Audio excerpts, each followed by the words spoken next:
Take a look at some of the damage in Cotswold from those storms yesterday. Trees came down, crews working to clear them out.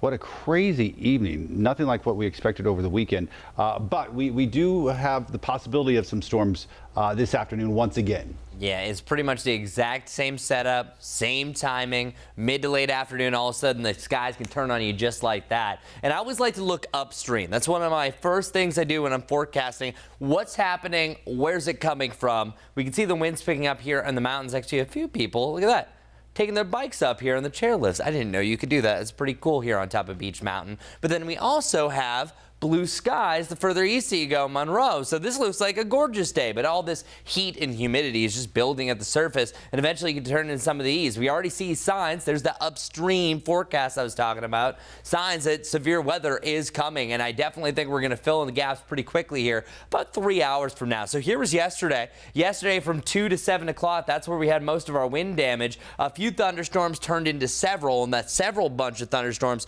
turned into a line. And once you get a line of storms, that's where you really escalate the amount of wind damage you can have, and it makes it a little bit more widespread. So what's our window of opportunity to be weather aware? 2 p.m. to 8 p.m. That's where I think most of the severe weather will happen. Chance for a few thunderstorms before then for the mountains and the foothills, but during this time you could have strong winds, large hail, and also some flash flooding. And the lightning yesterday was frequent.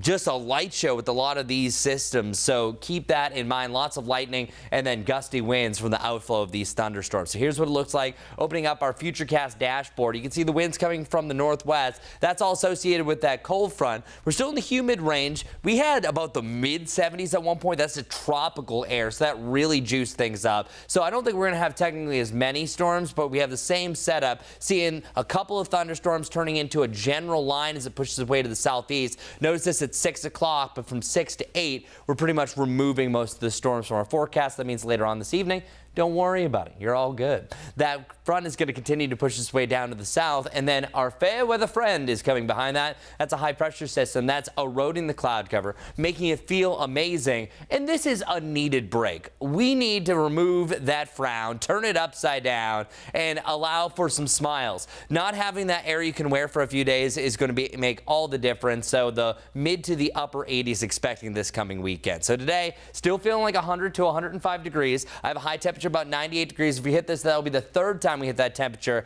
this week. Tomorrow's forecast, the mid 80s, actually feeling like the mid 80s. What a change. Plenty of sunshine through the day. And your Father's Day forecast, happy Father's Day, dads. We're looking at a morning of the 70s, highs in the lower to the mid 80s, and this is going to be one of the best feeling days you'll have for quite some time.